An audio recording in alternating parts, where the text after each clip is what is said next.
It was November 1st, 2002, my first day as a principal, but hardly my first day in the school district of Philadelphia. I graduated from Philadelphia Public Schools, and I went on to teach special education for 20 years in a low-income, low-performing school in North Philadelphia, where crime is rampant and deep poverty is among the highest in the nation.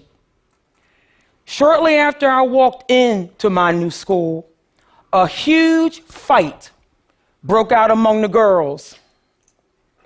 After things were quickly under control, I immediately called a meeting in the school's auditorium to introduce myself as the school's new principal. I walked in angry, a little nervous, but I was determined to set the tone for my new students. I started listing as forcefully as I could my expectations for their behavior and my expectations for what they would learn in school. When all of a sudden, a girl way in the back of the auditorium, she stood up and she said, "Miss, Miss." When her eyes locked, she said, "Why do you keep calling this a school? This is not a school." In one outburst, Ashley had expressed what I felt and never quite able to articulate about my own experience when I attended a low-performing school in the same neighborhood many years earlier. That school was definitely not a school. Fast forwarding a decade later to 2012, I was entering my third low-performing school as principal. I was to be Strawberry Mansion's fourth principal in 4 years. It was labeled low-performing and persistently dangerous due to its low test scores and high number of weapons, drugs, assaults, and arrests. Shortly as I approached the door of my new school and attempted to enter and found the door locked with chains, I could hear Ashley's voice in my ears going, "Miss, Miss, this is not a school." The halls were dim and dark from poor lighting. There were tons of piles of broken old furniture and desks in the classrooms. And there were thousands of unused materials and resources. This was not a school. As the year progressed, I noticed that the classrooms were nearly empty. The students were just scared to sit in rows in fear that something would happen, scared because they were often teased in the cafeteria for eating free food. They were scared from all the fighting and all the bullying. This was not a school. And then there were the teachers, who were incredibly afraid for their own safety. So they lacked low expectations for the students and themselves, and they were totally unaware of their role in the destruction of the school's culture. This was the most troubling of all. You see, Ashley was right, and not just about her school. For far too many schools for kids who live in poverty, their schools are really not schools at all. But this can change. Let me tell you how it's being done at Strawberry Mansion High School. Anybody who's ever worked with me will tell you I am known for my slogans. So today, I am going to use 3 that have been paramount in our quest for change. My first slogan is, If you're going to lead, lead. I always believed what happens in a school and what does not happen in a school is up to the principal. I am the principal, and having that title required me to lead. I was not going to stay in my office. I was not going to delegate my work, and I was not going to be afraid to address anything that was not good for children, whether they made me liked or not. I am a leader, so I know I cannot do anything alone. So I assembled a top-notch leadership team who believed in the possibility of all the children. And together, we tackled the small things, like resetting every single locker combination by hand so that every student could have a secure locker. We decorated every bulletin board in that building with bright, colorful, and positive messages. We took the chains off the front doors of the school. We got the light bulbs replaced, and we cleaned every classroom to its core, recycling every textbook that was not needed and discarded thousands of old materials and furniture. We used 2 dumpsters per day. And of course, we tackled the big stuff, like rehauling the entire school budget so that we can reallocate funds to have more teachers and support staff. We rebuilt the entire school day schedule from scratch to add a variety of start and end times, remediation, honors courses, extracurricular activities, and counseling, all during the school day. All during the school day. We created then a deployment plan that specified where every single support person and police officer would be every minute of the day, and we monitored it every second of the day. And our best invention ever, we devised a school-wide discipline program titled Non-Negotiables. It was a behavior system. It was a behavior system designed to promote positive behavior at all times. The results? Strawberry Mansion was removed from the persistently dangerous list our first year after being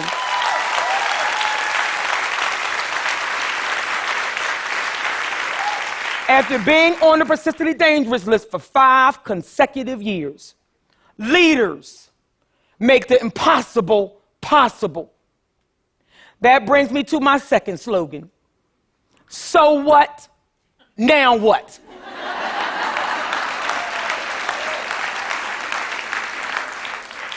When we looked at the data and we met with the staff, there were many excuses for why Strawberry Mansion was low performing and persistently dangerous. They said only 68% of the kids come to school on a regular basis. 100% of them live in poverty. Only 1% of the parents participate. Many of the children come from incarceration and single-family homes. 39% of the students had special needs. And the state data revealed that 6% of the students were proficient in algebra and 10 were proficient in literature. After they got through telling us all the stories of how awful the conditions and the children were, I looked at them and I said, so what? Now what? What are we going to do about it?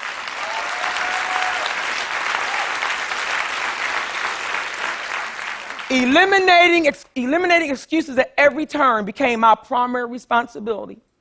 We addressed every one of those excuses during mandatory professional development, paving the way for intense focus on teaching and learning.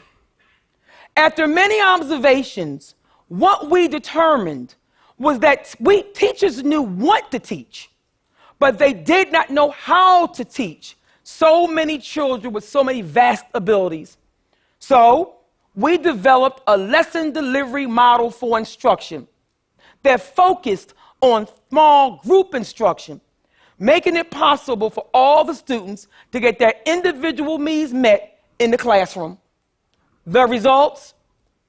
After 1 year, our state data revealed that our scores have grown by 171% in algebra and 107% in literature.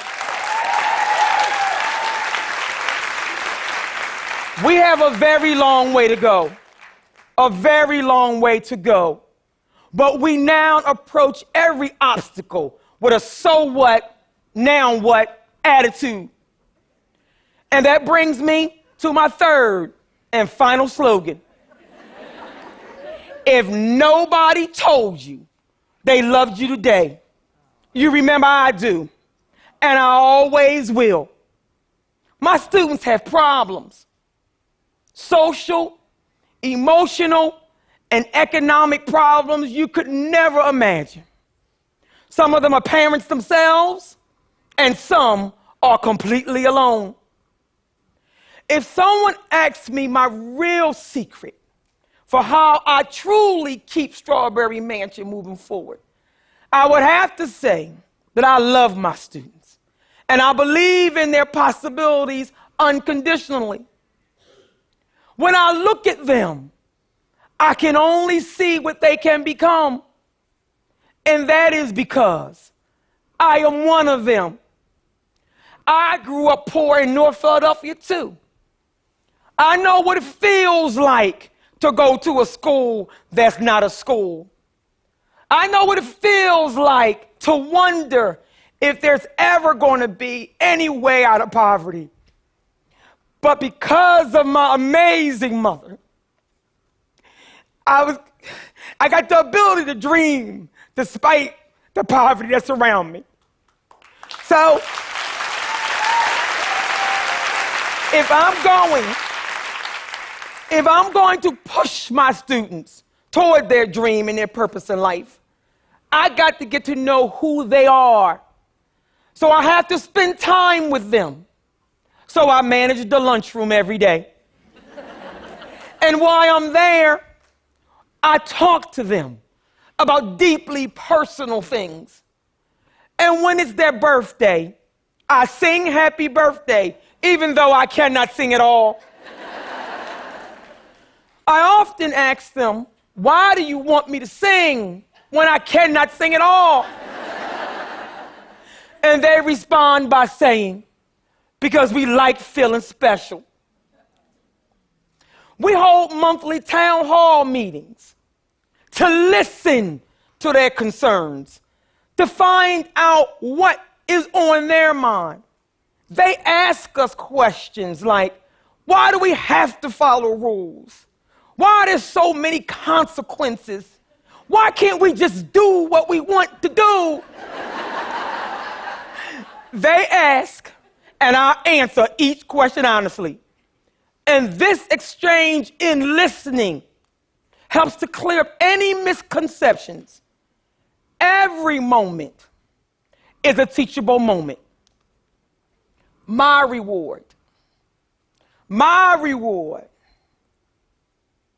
for being non-negotiable in my rules and consequences is their earned respect. I insist on it. And because of this, we can accomplish things together. They are clear about my expectations for them. And I repeat those expectations every day over the PA system. I remind them of those core values of focus, tradition, excellence, integrity, and perseverance. And I remind them every day how education can truly change their lives. And I end every announcement the same. If nobody told you they loved you today, you remember I do, and I always will. Ashley's words of Miss, this is not a school, is forever etched in my mind. If we are truly going to address or make real progress in addressing poverty, then we have to make sure that every school that serves children in poverty is a real school. A school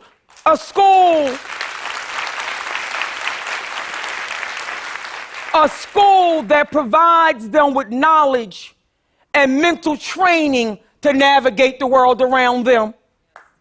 I do not know all the answers, but what I do know is for those of us who are privileged and have the responsibility of leading a school that serves children in poverty, we must truly lead. And when we are faced with unbelievable challenges, we must stop and ask ourselves, so what? Now what? What are we going to do about it? And as we lead, we must never forget that every single one of our students is just a child, often scared by what the world tells them they should be. And no matter what the rest of the world tells them they should be, we should always provide them with hope, our undivided attention, unwavering belief in their potential, consistent expectations, and we must tell them often. If nobody told them they loved them today, remember we do, and we always will. Thank you.